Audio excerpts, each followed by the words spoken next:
celebramos o segundo domingo da Quaresma. Este é o meu Filho amado, escutai o que ele diz. Caros irmãos e irmãs, no segundo domingo da Quaresma, a palavra de Deus ensina o caminho que o verdadeiro discípulo deve seguir para chegar à vida nova. É o caminho da escuta atenta de Deus e dos seus projetos, o caminho da obediência total e radical aos planos do Pai. O Evangelho relata a transfiguração de Jesus, recorrendo a elementos simbólicos do Antigo Testamento. O autor apresenta-nos uma catequese sobre Jesus, o Filho amado de Deus, que vai concretizar o seu projeto libertador em favor de todos os homens e mulheres desse mundo através do dom da vida. Aos discípulos desanimados e assustados, Jesus ensina o caminho do dom da vida. Não conduz ao fracasso, mas à vida plena e definitiva. É preciso seguir e escutar o Mestre. Eis o caminho apresentado no Evangelho para todas as pessoas. Na primeira leitura, apresenta a figura de Abraão, o pai da fé, como paradigma de uma certa atitude diante de Deus. Abraão é o homem de fé, que vive numa constante escuta de Deus, que aceita os apelos de Deus e responde com obediência total, mesmo quando os planos de Deus parecem ir contra seus sonhos e projetos pessoais. Nessa perspectiva, Abraão é um modelo da pessoa fiel, que percebe o projeto de Deus e o segue de todo o coração. A segunda leitura lembra aos crentes de todos os tempos e lugares que Deus os ama com um amor imenso e eterno. A melhor prova desse amor é Jesus Cristo, o Filho amado de Deus, que morreu para ensinar aos homens e mulheres o caminho da vida verdadeira. Sendo assim, o cristão nada tem a temer e deve enfrentar a vida com serenidade e esperança. Na primeira leitura, apresenta o drama de Abraão com o seu filho Isaque. O relato do sacrifício de Isaque tem como base uma tradição antiga que circulava na Palestina. Era uma história com finalidades catequéticas, que contava o fato de que Deus havia salvado uma criança de um sacrifício, preservando a vida do inocente e revelando que somente animais deveriam ser oferecidos. Segundo a tradição dos patriarcas, Abraão foi o grande pai desta fé no Deus da aliança, protetor da vida. Ele passou por muitas provas, mas sempre foi fiel a tudo que Deus lhe pedia. Compreendeu que Deus era rico em bondade e misericórdia e que havia aceitado o sacrifício do carneiro em lugar de seu filho. No início de sua caminhada de fé, Abraão sentiu-se posto à prova, pois ainda estava iniciando nova experiência de fé, estabelecendo os primeiros fundamentos dos princípios que norteariam a caminhada do povo escolhido.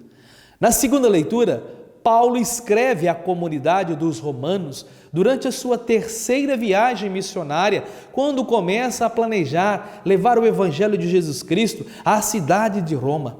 Paulo acredita que profundamente no Evangelho que anuncia, o Deus revelado em Jesus Cristo, pelo apóstolo anunciado, tem um amor profundo, total, radical, que nada nem ninguém consegue apagar. Esse amor que supera toda forma de divisão e é oferecido a todos, transforma cada discípulo e o capacita para viver o amor fraterno, universal e enche o coração do cristão de coragem para enfrentar as diversidades da vida. É fonte de confiança em que Deus é por nós, aconteça o que acontecer. O discípulo vive pela fé em Jesus Cristo, por ela serve e se entrega por amor. No Evangelho, meditamos o relato da transfiguração de Jesus. O Mestre toma consigo Pedro, João e Tiago para subirem com ele à montanha. Os três são testemunhas da grande revelação de que Jesus é o Filho amado de Deus. No alto da montanha, Jesus se transfigura diante deles, na presença de Moisés e Elias, dois grandes líderes de Israel, que as Escrituras apresentam como mediadores entre Deus e o povo. Moisés é aquele que mediou a entrega da lei com todos os ensinamentos e preceitos. Elias, o grande profeta que defendeu os pobres da terra e a justiça. A narrativa da transfiguração, segundo o Evangelho de Marcos, é apresentado logo depois que Jesus anuncia a sua paixão aos discípulos. É nesse contexto que Jesus começa a prepará-los para aceitar que sua morte na cruz faz parte da sua missão. A cruz que também cada discípulo será chamado a carregar. O evento da transfiguração é momento de grande consolo e conforto antes de subir a Jerusalém, onde acompanharão o processo da paixão, morte e ressurreição do Mestre. Os acontecimentos finais em Jerusalém serão de grande impacto da vida dos discípulos. O sofrimento de Jesus abalou a todos. Foi como ficar sem chão. Por isso Pedro deseja permanecer no alto da montanha, contemplando a glória de Jesus e a presença de Moisés e Elias. A sugestão da construção de 3 tendas, uma para Moisés, uma para Elias e outra para Jesus, significa que Pedro resiste a descer da montanha e ir para Jerusalém. As palavras de Pedro são tão absurdas que o próprio Deus o interrompe. Então desceu uma nuvem e os encobriu com sua sombra, e da nuvem saiu uma voz: Este é meu filho amado, escutai o que ele diz. Diante da incompreensão de Pedro, o Pai se manifesta, chamando sua atenção. Mais uma vez, a imagem da luz e da nuvem são evidenciadas como os sinais da presença e manifestação de Deus, sendo que o mais importante aqui são as palavras que saem da nuvem. Este é meu filho amado, escutai o que ele diz. É praticamente a mesma frase proferida por Deus no momento do batismo. Confira Marcos capítulo 1, versículo 11, sendo que ali somente Jesus ouviu, enquanto aqui na transfiguração também os discípulos ouvem e ainda são exortados a escutá-lo. Escutar Jesus é um imperativo para a comunidade cristã, que não escuta, não pode segui-lo e nem testemunhá-lo. Pense nisso. Você hoje está atento para ouvir a voz de Deus? Você tem escutado a palavra de Deus e colocado em prática? Deus, como convidou Abraão, Moisés, Elias e seu próprio filho Jesus ao compromisso com o reino, com seu plano de salvação, Deus hoje também lhe chama, lhe convida a fazer da sua vida um serviço ao reino e à sua igreja. Portanto, amados irmãos e irmãs, a narrativa da transfiguração, o Pai revela que Jesus é seu Filho amado, nos convida a escutá-lo sempre. A comunidade de Marcos, ao recordar o fato, faz o anúncio querigmático de que Jesus é o Senhor, o Messias enviado, e nele se cumpriram as Escrituras.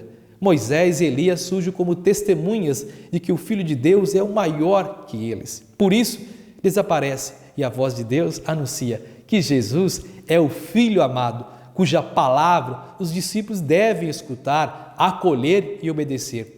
Isso implica observar tudo que o Mestre fez e ensinou. E ele ensinou a trilhar o caminho do serviço, da doação, da solidariedade, a assumir a cruz da missão, do mesmo modo que fez ao descer da montanha.